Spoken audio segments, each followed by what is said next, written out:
Pinch வாட்சிங், OTT addiction. OTT எதுக்கு போட்டியாக இருக்குது அப்படின்னு பார்த்தீங்கன்னா, உங்களுடைய தூக்கத்துக்கு போட்டியாக வந்திருக்கு, உங்களுடைய ஃபேமிலி டைமுக்கு போட்டியாக வந்திருக்கு. தூங்குறதுக்கு பதிலாக நம்ம ஓடிடியில் உட்காந்துட்ருக்கோம். அந்த புத்தகம் படிக்கிற நேரத்தில் பெஞ்ச் வாட்ச் பண்ணிகிட்ருக்கோம். ஃபேமிலியோட டைம் ஸ்பெண்ட் பண்ணுறதுக்கு பதிலாக அந்த நேரத்துலையும் பெஞ்ச் வாட்சிங் பண்ணிகிட்ருக்கோம். ஸோ இப்போ இந்த ஓடிடின்றது டிவிக்கு போட்டியாக வரல, உங்களுடைய ஹெல்த்தி லைஃப் ஸ்டைலுக்கு போட்டியாக வந்திருக்கு. அதை தாண்டிடுச்சு, தலைக்கு மேலே போயிடுச்சு அப்படின்னா வெளியில் வர்றது ரொம்ப கஷ்டம். உங்களுக்கு வாழ்க்கை ஏதோ ஒரு விஷயம் கொடுக்கல, உங்களுக்கு வாழ்க்கையில் ஏதோ ஒரு விஷயம் கிடைக்கல, உங்கள் ரியல் லைஃப்பில் ஏதோ ஒரு விஷயம் உங்களுக்கு கிடைக்கலன்றத, கிடைக்காத விஷயத்தை நீங்கள் இந்த ஓடிடியில் தேடிட்டுருக்கீங்க. உங்கள் லைஃப்பில் என்ன மிஸ் ஆகுது, எதை நீங்கள் இந்த கற்பனை உலகத்தில் தேடுறீங்க அப்படின்றது ஒரு செல்ஃப் அனாலிசிஸ் பண்ணி பாருங்கள். அந்த எமோஷனை ரியல் லைஃப்பில் தேடுறதுக்கு பாருங்கள். அனைவருக்கும் வணக்கம். நான் டாக்டர் கபிலன். ஸோ நான் ஒரு ஹிப்னோதெரபிஸ்ட். மன ரீதியான பிரச்சனைகளுக்கு ஹிப்னோதெரபி மூலமாக ட்ரீட்மெண்ட் கொடுத்துட்ருக்கேன்.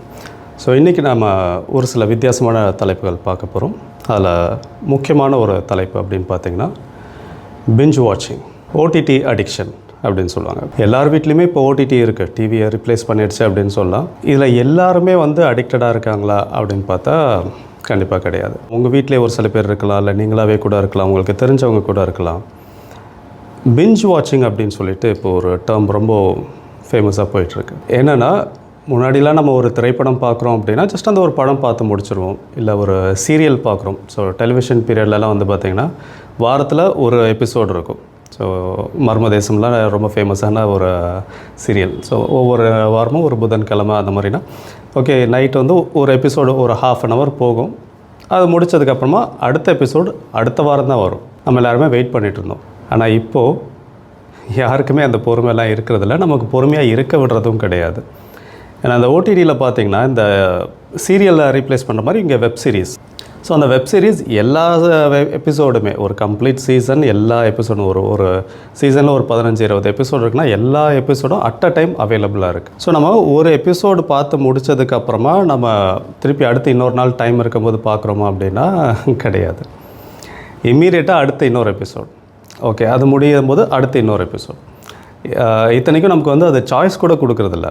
மோஸ்ட்டாக நிறையா ஓடிடியில் நெட்ஃப்ளிக்ஸில் அதிலெல்லாம் பார்த்திங்கன்னா ஒரு சீரியல் ஃபஸ்ட்டு ஒரு எபிசோட் முடிஞ்ச உடனே அங்கே கீழே நெக்ஸ்ட் எபிசோடுன்னு சொல்லிவிட்டு அதை அப்படியே காமிச்சு நம்ம கிளிக் பண்ணணுன்ற அவசியம் கூட இல்லை. டைட்டில் முடிகிறதுக்கு முன்னாடியே அடுத்த எபிசோட் ஆட்டோ பிளேயில் போயிடும். ஸோ இப்போ நம்ம வேணான்னு நினச்சாலுமே கூட இமீடியட்டாக அடுத்து அடுத்த எபிசோட் ப்ளே ஆக ஆரம்பித்ததுக்கப்புறம் நம்மளால் கண்ட்ரோல் பண்ண முடியறதில்ல. ஸோ இதுக்கு ஒரு முக்கியமான ஒரு ரீசன் என்ன அப்படின்னா, இதுக்கு பின்னாடி இருக்கக்கூடிய சில உளவியல் காரணங்களை நம்ம பார்க்கலாம். Netflix it doesn't sell movies, it sell unfinished emotions. ஒரு முழுமை பெறாத உணர்வுகளை தான் இதை நமக்கு விற்கிது. நல்லா கவனித்து பார்த்திங்கன்னா தெரியும், ஒவ்வொரு எபிசோட் முடியும் போதும் நமக்குள்ளார ஒரு சில கேள்விகள் எழும்பும். ஏன்னா அந்த எபிசோடு ஏதோ ஒரு தோல்வியில் முடிஞ்சிருக்கலாம், இல்லாட்டி ஒரு ஏமாற்றத்தில் முடிஞ்சிருக்கலாம், இல்லை அடுத்து என்ன நடக்கும் அப்படின்ற ஒரு ஆர்வத்தை தூண்டுற மாதிரி அது முடியும். ஸோ இப்போ அந்த இடத்துல பார்த்திங்கன்னா அது இன்னும் முழுமை பெறலை. அந்த ஒரு எபிசோட் கம்ப்ளீட் ஆகும்போது அடுத்து என்ன நடக்கும் அப்படின்ற ஒரு கேள்வி நம்ம மைண்டுக்குள்ளே வருது. நம்மளுடைய மூளைக்கு பார்த்திங்கன்னா இயல்பாகவே we don't like unfinished stories. ஒரு முழுமை பெறாத கதையை நம்ம மைண்டை விரும்பாது. அப்போ என்ன பண்ணுறோம், இம்மீடியட்டாக அடுத்த எபிசோடுக்கு போகிறோம். அது முடிஞ்சதுக்கப்புறமா சாட்டிஸ்ஃபை ஆகிறோமானா இல்லை, அதுக்கப்புறம் இன்னொரு அடுத்த எபிசோட். ஸோ அப்படியே அடுத்தடுத்து போய்கிட்டே இருக்கு. ஏன்னா நமக்கு ஒரு கம்ப்ளீஷன் வேணும் அப்படின்ட்டு. ஒரு எபிசோட் முடியும் போதே முடிஞ்ச உடனே பார்த்திங்கன்னா ஒரு மாதிரி அன்கம்ஃபர்டபுளான ஒரு ஃபீலிங் க்ரியேட் ஆகும்.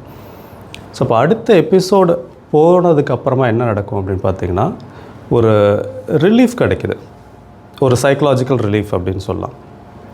அந்த ரிலீஃப் கிடைச்சதுக்கப்புறம் தான் ஓகே அப்படின்னு ஒரு சாட்டிஸ்ஃபேக்ஷன் அப்படின்றது வருது.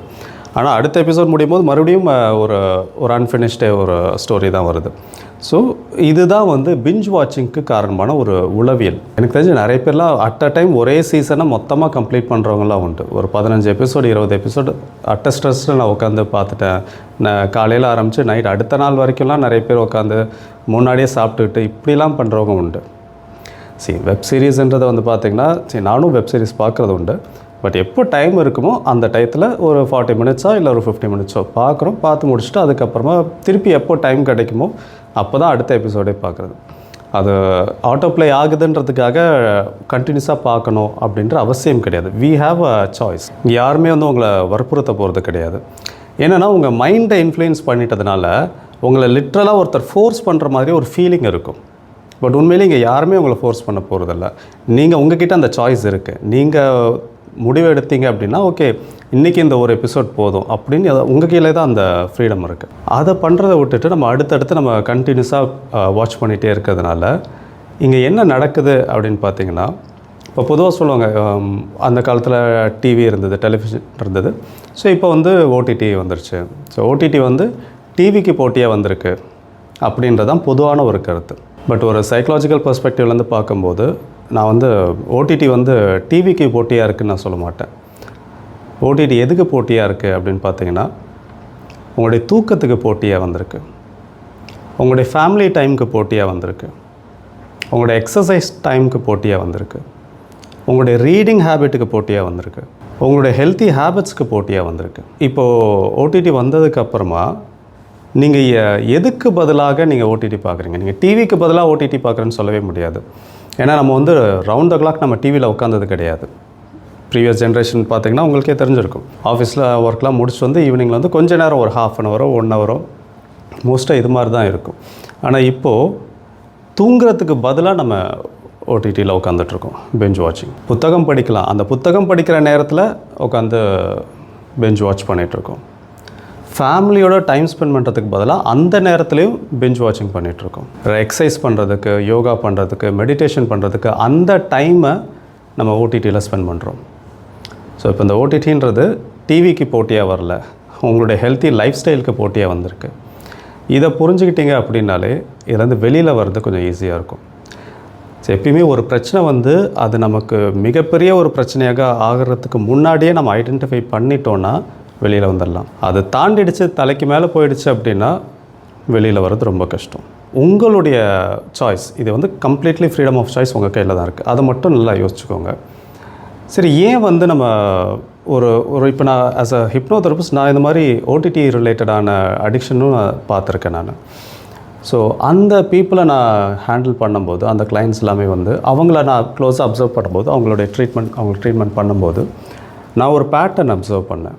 அது என்ன அப்படின்னு பார்த்தீங்கன்னா, நிறைய பேர் வந்து அவங்களுக்கு லைஃப்பில் கிடைக்காத ஒரு சில விஷயத்த ஓடிடியில் தேடுறாங்க. உங்களுடைய லைஃப்பை கொஞ்சம் திரும்பி பாருங்கள். உங்களுக்கு வாழ்க்கை ஏதோ ஒரு விஷயம் கொடுக்கல, உங்களுக்கு வாழ்க்கையில் ஏதோ ஒரு விஷயம் கிடைக்கல, உங்கள் ரியல் லைஃப்பில் ஏதோ ஒரு விஷயம் உங்களுக்கு கிடைக்கலன்றத, கிடைக்காத விஷயத்த நீங்கள் இந்த ஓடிடியில் தேடிட்டுருக்கீங்க. ஒரு சில பேருக்கு வந்து நண்பர்கள் நிறையா இருக்கணும்னு ஆசை இருக்கும், ஃப்ரெண்ட்ஸோட நிறையா பேசணும்னு ஆசை இருக்கும். ஆனால் அவங்களுக்கு ஃப்ரெண்ட்ஸ் இல்லைன்றனால அந்த ஃப்ரெண்ட்ஷிப் ரிலேட்டடான சீரீஸ் நிறைய பார்க்குறது. சில பேருக்கு வந்து பார்த்திங்கன்னா ஒரு லவ் அப்படின்ற ஒரு விஷயம் பிடிச்சிருக்கும், ஆனால் ரியல் லைஃப்பில் அந்த மாதிரி ஒரு லவ் லைஃப் இல்லை அப்படின்ற போது வெப் சீரிஸில் அதை பார்த்து அவங்களுடைய மனசை தேர்த்திக்கிறது உண்டு. இது மாதிரி நம்ம லைஃப்பில் ஏதோ சில மிஸ் ஆகுது. அந்த மிஸ் ஆகிற அந்த எமோஷனை தான் நம்ம வந்து பிஞ்ச் வாட்சிங்கில் நம்ம பேலன்ஸ் பண்ண ட்ரை பண்ணுறோம். இப்போ சில பேருக்குலாம் வந்து பார்த்திங்கன்னா ஒரு ரொம்ப ரகடாக இருக்கணும்னு ஒரு ஆசை இருக்கும், ரொம்ப ஒரு கான்ஃபிடெண்ட்டாக இருக்கணும், ஹைலி செல்ஃப் கான்ஃபிடென்ட்டோட, எதை பற்றியும் பயப்படாமல், எதை பற்றியும் கவலைப்படாமல், ரொம்ப ஒரு ஹைலி ஒரு சிக்மா மேல், ஆல்ஃபா மேல் மாதிரி இருக்கணும் அப்படின்ற ஒரு ஆசை இருக்கும். பட் ரியல் லைஃப்பில் இருக்க முடியாதுன்ற போது அவங்க ஐடியலைஸ் பீக்கி பிளைண்டர்ஸ். தாமஸ் ஷெல்பியை பார்க்கும்போது நம்மளால் அவர் மாதிரி இருக்க முடியல, அட்லீஸ்ட் நம்ம அந்த சீரீஸில் பார்க்கும்போது அது நமக்கு ஒரு சாட்டிஸ்ஃபேக்ஷன் கொடுக்குது. அப்போ நம்மளால் வாழ முடியாத ஒரு வாழ்க்கையை அங்கே ஒரு கற்பனையில் அவங்க வாழ்கிறத பார்க்கும்போது நமக்கு கொஞ்சம் ஒரு சாட்டிஸ்ஃபேக்ஷன், ஒரு சந்தோஷம் அது இருக்குது. ஸோ இந்த மாதிரி ஒவ்வொரு நம்மளுடைய பிஞ்ச் வாட்சிங் பின்னாடி, ஏன்னா எல்லோரும் வந்து வெவ்வேறு விஷயங்கள் பார்ப்பாங்கன்னு சொல்ல முடியாது. ஒரு குறிப்பிட்ட ஜேர்னலில் தான் நிறைய பேர் வந்து பார்க்குறது உண்டு. அப்போது அந்த ஜேர்னலில் நீங்கள் லைஃப்பில் மிஸ் பண்ணுற ஏதோ ஒரு விஷயம் உள்ளே இருக்குது.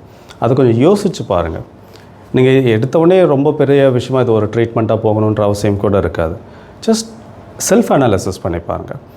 உங்களுக்குள்ளார என்ன எமோஷன், உங்கள் லைஃப்பில் என்ன எமோஷன் மிஸ் ஆகுது, எந்த எமோஷனை நீங்கள் இந்த ஓடிடியில் தேடுறீங்க அப்படின்றத கொஞ்சம் யோசித்து பார்த்தீங்கன்னா உங்களுக்கே தெரிய ஆரம்பிக்கும். இப்போ நான் ஹேண்டில் பண்ண அந்த ஒன் ஆஃப் த கிளைண்ட்டில் வந்து பார்த்திங்கன்னா, அவருக்கு வந்து வீட்டில் வந்து ஒரு சரியான ஒரு பாசம் கிடைக்கல, ஒரு அஃபெக்ஷன் கிடைக்கல அப்படின்ற போது அவர் வந்து அவருடைய டைமை வந்து ஃபுல்லாகவே வந்து ஓடிடியிலே ஸ்பெண்ட் பண்ண ஆரம்பித்தார். அவருக்கு வீட்டில் கிடைக்காத அந்த பாசம், அந்த ஒரு கேரிங், இந்த எமோஷன்ஸை அவர் அங்கே இமேஜினேஷனில் பார்க்க ஆரம்பித்தார். அவருக்கு அது பிடிச்சிடுச்சுன்றதுனால அதுவே கண்டினியூ ஆகிடுச்சு.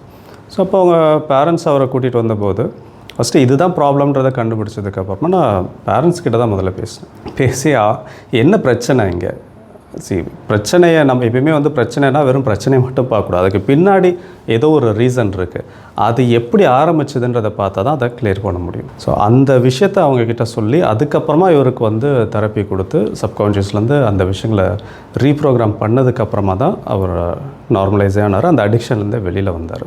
இப்போது இந்த அடிக்ஷன் அப்படின்றது every addiction is a relationship, அவ்வளோதான். ஏதோ ஒரு விஷயம் உங்களுக்கு மிஸ் ஆகிற விஷயத்த நீங்கள் வெளியில் தேடுறீங்க. ரியல் லைஃப்பில் கிடைக்காத ஒரு விஷயத்த இந்த மாதிரி கற்பனை உலகத்தில் நீங்கள் தேடுறீங்க. உங்கள் லைஃப்பில் என்ன மிஸ் ஆகுது, எதை நீங்கள் இந்த கற்பனை உலகத்தில் தேடுறீங்க அப்படின்றது ஒரு செல்ஃப் அனாலிசிஸ் பண்ணி பாருங்கள். இதுதான் அந்த எமோஷன் அப்படின்னு தெரிஞ்சதுன்னா அந்த எமோஷனை ரியல் லைஃப்பில் தேடுறதுக்கு பாருங்கள். இப்போ சில பேருக்கு ரொம்ப அட்வென்ச்சர் பிடிக்குது, அப்போ அட்வென்ச்சர் ரிலேட்டடான வெப் சீரிஸ் மூவிஸ் பார்க்குறாங்கன்னா ரியல் லைஃப்பில் அந்த அட்வென்ச்சர் எடுக்கிறதுக்காக போங்க, அதை கற்பனையில் தேடாதீங்க. ஃப்ரெண்ட்ஷிப் உங்களுக்கு ரொம்ப பிடிச்சிருக்குன்னா ரியல் லைஃப்பில் ஃப்ரெண்ட்ஷிப்பை தேடிப்போங்க, கற்பனையில் தேடாதீங்க. ஸோ எதெல்லாம் உங்களுக்கு மிஸ் ஆகுதுன்னு தெரியுதோ அது எல்லாத்தையுமே ரியல் லைஃப்பில் பார்க்க ஆரம்பிங்க, நல்ல விஷயங்கள் மட்டும். ஸோ ஏன்னா நமக்கு இதில் நல்லதும் உண்டு கெட்டதும் உண்டு, நம்மளுடைய எல்லா எமோஷன்ஸ்லையும் நல்லதும் இருக்கும் கெட்டதும் இருக்கும். ஸோ நல்ல எமோஷன்ஸை, மற்றவங்களுக்கு பாதிப்பு ஏற்படுத்தாத சில எமோஷன்ஸை நீங்கள் ரியல் லைஃப்பில் தேடிக்கலாம், கற்பனையில் தேட வேண்டிய அவசியம் இல்லை. ஸோ இதுதான் ஃபஸ்ட்டு ஸ்டெப்பு. உங்களுக்கு ஒரு ப்ராப்பராக உங்களை அனலைஸ் பண்ணி பாருங்கள். பிஞ்ச் வாட்சிங் பண்ணுறவங்க தான் எல்லாருமே பிஞ்ச் வாட்சிங் பண்ணுறதில்ல. ஸோ எல்லாருக்குமே இது அடிக்ஷனாக இருக்கிறதில்ல. ஸோ யாரெல்லாம் இந்த அளவுக்கு கண்ட்ரோலே பண்ண முடியாத அளவுக்கு பிஞ்ச் வாட்சிங் பண்ணுறீங்களோ அவங்களுக்கு தான் இது. ஸோ நீங்கள் உங்களை அனாலிசிஸ் பண்ணி பாருங்கள், உங்களுக்குள்ளார என்ன எமோஷன் மிஸ் ஆகுதுன்றதை கண்டுபிடிச்சிங்கன்னா உங்களால் ஈஸியாக இந்த அடிக்ஷன்லேருந்து கம்ப்ளீட்டாக வெளியில் வந்துட முடியும். ஸோ யோசிச்சு பாருங்கள், இதை ஒர்க் அவுட் பண்ணியும் பாருங்கள். அடுத்து இன்னொரு தலைப்பில் சந்திக்கலாம். நன்றி, வணக்கம்.